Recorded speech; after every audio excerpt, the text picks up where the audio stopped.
विद्यार्थियों, बीए द्वितीय वर्ष के इस कालांश में आपका हार्दिक स्वागत है। हम आपको आपके हिंदी साहित्य के प्रथम प्रश्न पत्र के अंतर्गत संकलित रीतिकाव्य, जिसके अंतर्गत केशव, बिहारी, घनानंद, भूषण और सूर्यमल मिश्रण की रचनाएं संकलित हैं। इस क्रम में मैंने कल आपको केशवदास, बिहारी और घनानंद का सामान्य परिचय दिया था और मैंने ये बताया था कि ये सभी रीतकाल के श्रेष्ठ कवियों में माने जाते हैं। केशव रीतबद्ध कवि हैं तो बिहारी रीत सिद्ध कवि हैं और घनानंद रीति मुक्त कवि हैं। ये अपनी अपनी काव्यधारा के सर्वश्रेष्ठ कवि हैं। इसी क्रम में अगला नाम आता है भूषण का। भूषण रीतकाल के वीर रस के प्रमुख कवियों में गिने जाते हैं। रीतकाल के संगारी परिवेश में इनकी कविता बादलों में के बीच चमकती बिजली की तरह ओज की प्रखंड चमक से उद्भासित दिखाई देती है। इनकी कविता देश, संस्कृति, भारतीय धर्म साधना और राष्ट्रीय गौरव के भावों से भरी हुई है। जाति स्वाभिमान के प्रतीकों की गौरव गाथा का वर्णन भूषण की कविता का विषय है। इनकी कविता में राष्ट्रीय चेतना की संपुष्टि और भावनाओं का उद्दाम वेग देखने को मिलता है। ये कान्यकुब्ज ब्राह्मण थे। कानपुर जिले की घाटमपुर तहसील के तिकमापुर गांव के रहने वाले थे। कवि ने शिवराज भूषण ग्रंथ में अपने जन्म आदि का परिचय दिया है।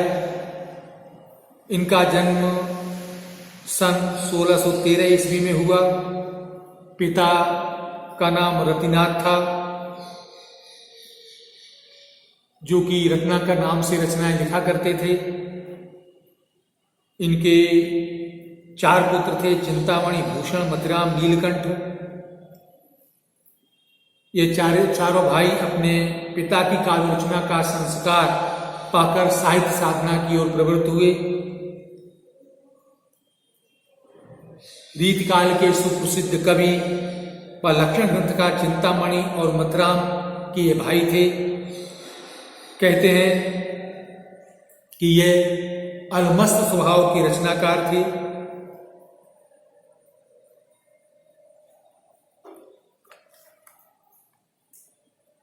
अपने गांव से वे सबसे पहले चित्रकूट नरेश हृदयराम सोलंकी के दरबार में गए। वहां अपनी काव्य प्रतिभा से सबको चमत्कृत किया। सोलंकी नरेश ने प्रसन्न होकर इन्हें भूषण की उपाधि प्रदान की। कहा जाता है कि चित्रकूट से भूषण कवि शिवाजी के दरबार में गए। कुछ विद्वान ये भी कहते हैं कि अपने बड़े भाई चिंतामणि के साथ या औरंगजेब के दरबार में भी गए और वहां जब औरंगजेब को दरबार में माला फेरते देखा तो उन्होंने एक कवित्व भी सुनाया। और ये कहा जाता है कि औरंगजेब उस कवित्व को सुनकर के अप्रसन्न हुआ और ये जैसे तैसे औरंगजेब के दरबार से छिपकर भागे और रायगढ़ पहुंच गए। रायगढ़ में जहां शिवाजी का सत्ता का केंद्र था, इन्होंने शिवाजी के दरबार में आश्रय लिया और शिवाजी के वीर तथा शौर्य और पराक्रम से भरी हुई कविताएं इन्होंने लिखी। शिवाजी महाराज ने भूषण को अपना राजकवि बनाया और 1673 ईस्वी में भूषण ने शिवराज भूषण नामक ग्रंथ रचा। और कहा जाता है कि 1674 ईस्वी में जब वे घर लौटे तो मार्ग में छत्रसाल महाराज के दरबार में भी कुछ समय के लिए रुके और वहां राजा छत्रसाल ने इनका खूब सम्मान किया और इन्होंने छत्रसाल की प्रशंसा में छत्रसाल दशक भी लिखा। इस प्रकार भूषण के काव्य में वीर, शौर्य, पराक्रम, उत्साह के दर्शन होते हैं। उनके काव्य में देशभक्ति की भावना मिलती है। उनके काव्य में देश के गौरव का परिचय मिलता है। उनमें नैतिक चेतना और राष्ट्र के प्रति प्रगाढ़ भावना है। इस प्रकार भूषण रीतिकाल के प्रमुख कवियों में गिने जाते हैं। इसी क्रम में आपके पाठ्यक्रम में सूर्यमल मिश्रण संकलित की काव्यांश संकलित हैं। इनका जन्म 1815 ईस्वी में हुआ। राजस्थान के चारण कवियों में कवि सूर्यमल मिश्रण की बड़ी ख्याति है। डॉक्टर सुनीत कुमार चटर्जी के अनुसार इनका जन्म बूंदी में हुआ और इनके पिता का नाम चंडीदान था। ये बचपन से ही असाधारण प्रतिभा के कवि थे, व्यक्ति थे। अल्प उम्र में ही इन्होंने विभिन्न विधाओं में रचनाएं लिखना प्रारंभ किया। इनमें नैसर्गिक प्रतिभा थी।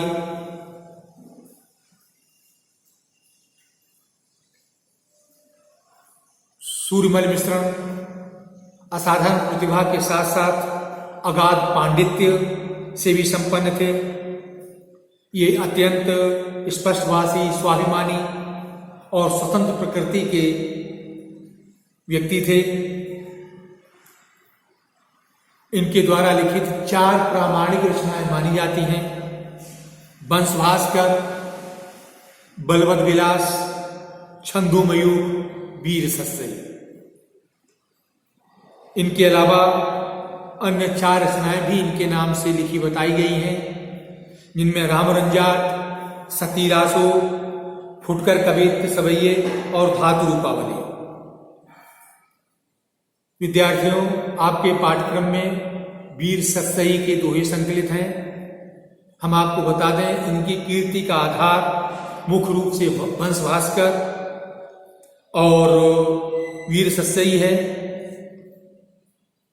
वंश भास्कर में मुख्य रूप से विविध छंदों में बूंदी राजवंश का वर्णन है और गौण रूप से अनेक कथाएं भी हैं।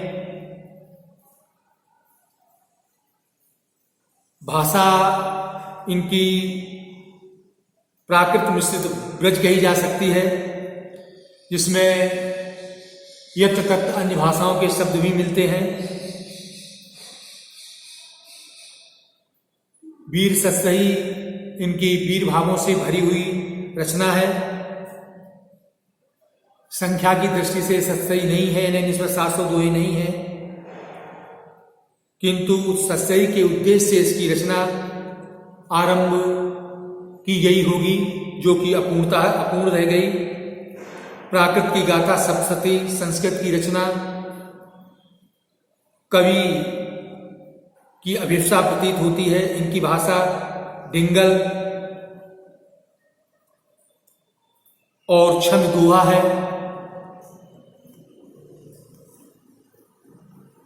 1857 ईस्वी के प्रथम स्वाधीनता संग्राम की विफलता की कचोट को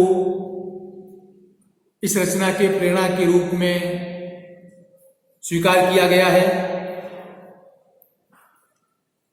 पूरी रचना वीर से उत्प्रोत है। वीर सस्यई में संबोधन, संवाद, उद्बोधन आदि कई शैलियों का प्रयोग किया गया है।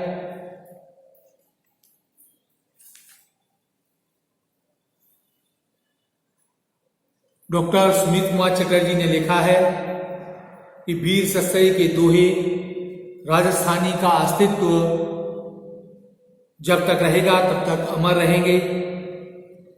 इस तरह कवि सूर्यमल मिश्रण की काव्य आभा और व्यक्तित्व की दीप्ति प्रखर और अमर रहेगी। तो विद्यार्थियों, मैंने आपको बताया कि सूर्यमल मिश्रण वीर रस के प्रमुख रूप से कवि हैं। वीर सत्सई में उन्होंने भारत के प्रथम स्वतंत्रता संग्राम के विषय में लिखा है और इस रचना में उन्होंने वीरों को प्रोत्साहित करने के लिए, वीरों के अंदर स्फूर्ति और ओज भरने के लिए दोहों के माध्यम से अपने विचारों को प्रस्तुत किया है। तो इस प्रकार विद्यार्थियों, मैंने आपको इस कालांश में भूषण और सूर्यमल मिश्रण का परिचय दिया। इससे पूर्व के कालांश में मैंने आपके पाठ्यक्रम में जो अन्य 3 कवि संकलित हैं, केशव, बिहारी और घनांत का परिचय दिया था। अब हम आपको इस रीत काव्य के में संकलित केशवदास का एक छंद पढ़ा रहे हैं। ये छंद उनके द्वारा लिखित महाकाव्य रामचंद्रिका से लिया गया है।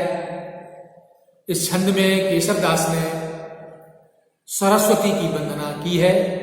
देखिए, छंद का पहले पाठ करते हैं, फिर हम आपको अर्थ बताएंगे। बानी जग रानी की उदारता बखानी जाए, ऐसी मति कहो दो कौन की भयो। भाई देवता प्रसिद्ध सिद्ध ऋषि राज तप वृद्ध, कही कही हारे सब कही न केहू लई। भावी भूत वर्तमान जगत बखानत है, केशवदास केहू न बखानी काहू पे गई। वर्ण वर्ण पति 4 मुख, पूत वर्ण 5 मुख, नाती वर्ण 6 मुख, तदपि नहीं नहीं। केशवदास में मां सरस्वती की आराधना करते हुए कहते हैं, जैसा आप जानते हैं कि ये मंगलाचरण का छंद है। जब भी कोई कार्य किया जाता है तो पहले अपने इष्ट देव को याद करते हैं, क्योंकि केशवदास एक ग्रंथ लिख रहे हैं, महाकाव्य लिख रहे हैं, तो सबसे पहले वाणी की आराध्या देवी सरस्वती को याद करते हैं। क्या कहते हैं? वाणी जगरानी, हे सरस्वती, हे वाणी जगरानी, तुम संसार की रानी हो। तुम्हारी उदारता का वर्णन मैं कैसे कर सकता हूं। ऐसी मति कौन धो कौन की भाई, ऐसी बुद्धि किसके पास है, ऐसा विवेक किसके पास है जो तुम्हारी महिमा का वर्णन कर सके। क्योंकि हे मां सरस्वती, तुम्हारी महिमा अपरंपार है। तुम संसार की रानी हो, तुम्हारे बिना संसार में सब कुछ अधूरा है। संसार तुम्हारे बिना अप्रकाशमान है, संसार में तुम्हारे बिना कुछ है ही नहीं। तो तुम्हारी महिमा का वर्णन पूरी तरह कोई कर सके, ऐसी बुद्धि किसमें है। कहते हैं कि हे मां सरस्वती, बड़े बड़े प्रसिद्ध देवता, सिद्ध, ऋषिराज, तपस्वी और आप्त लोगों ने, पूर्वजों ने तुम्हारी महिमा का वर्णन किया है। और तुम्हारी महिमा का वर्णन करते करते हारे सब दुनिया से चले गए, कहीं न केहू लई। लेकिन फिर भी तुम्हारी महिमा का वर्णन कोई पूरी तरीके से नहीं कर सका है। अर्थात तुम्हारी महिमा अपरंपार है, असीम है। तुम्हारी महिमा का वर्णन करते करते बड़े बड़े ऋषि मुनि तपस्वी आप पुरुष चले गए, लेकिन फिर भी तुम्हारी महिमा अशेष है, उसका पूरी तरीके से कोई वर्णन नहीं कर सका है। कहीं कहीं हारे सब भावी भूत वर्तमान, कहते हैं कि जो भविष्य की और अतीत की और वर्तमान की जो भविष्यवाणियां करते हैं, अर्थात ऐसे ऐसे सिद्ध पुरुष, महापुरुष, क्रांति दृष्टा, जो भविष्य की, अतीत की और वर्तमान की घटनाओं का वर्णन कर देते हैं, बता देते हैं, वे भी तुम्हारी, केशवदास जी कहते हैं कि वे भी तुम्हारी महिमा का वर्णन करते हैं, लेकिन वो भी तुम्हारी महिमा का पूरी तरह वर्णन नहीं कर सके। अर्थात ऐसे ऐसे क्रांति दृष्टा जो भविष्य की, वर्तमान की, अतीत की घटनाओं को बता देते हैं, जो उनके विषय में जानकारी रखते हैं, जिनको उनका पूर्वानुमान हो जाता है, वो भी तुम्हारी महिमा का वर्णन करते हैं, लेकिन कर नहीं पाए। केशवदास जी कहते हैं, वर्णपति 4 मुख, हे मां देवी सरस्वती, तुम्हारी महिमा का वर्णन तुम्हारे 4 मुख वाले पति भगवान ब्रह्मा करते हैं। पूत वर्ण पंचमुख और पंचमुखी भगवान शिव तुम्हारी महिमा का वर्णन करते हैं। नाती वर्ण सतमुख और शिव के पुत्र कार्तिकेय, 6 मुख वाले कार्तिकेय भी तुम्हारी महिमा का वर्णन करते हैं। तदपि नहीं, फिर भी तुम्हारी महिमा भी क्या है, बहुत विशेष है, नवीन है। अर्थात कहना चाहते हैं कि तुम्हारी महिमा का, तुम्हारी उदारता का और तुम्हारी प्रभुता का वर्णन जो है ब्रह्मा ने किया है, शिव ने किया है, कार्तिकेय ने किया है, अनेक देवी देवताओं ने किया है, अनेक महापुरुषों ने किया है, अनेक ब्रह्म ने किया है, लेकिन फिर भी तुम्हारी महिमा अभी भी नई है, अर्थात तुम्हारी महिमा अभी बहुत शेष है। कहने का आशय है कि ये सब तुम्हारी महिमा का वर्णन कर रहे हैं, किया है, लेकिन फिर भी तुम्हारी महिमा का पूरी तरीके से वर्णन नहीं कर सका है। तो विद्यार्थियों, भाषा ब्रज है, बुंदेलीखंडी शब्दों का प्रयोग है, और इस छंद में केशवदास ने सरस्वती की वंदना की है। केशवदास का पांडित्य, भाषा पर अधिकार, तत्सम शब्दों की प्रधानता और उनका कवित्व, उनका आचार्यत्व पूरी तरह झलकता है। अब हम आपको कल के कालांश में केशवदास के दूसरे छंद की व्याख्या करेंगे। तब तक के लिए वहां से विदा लेते हैं।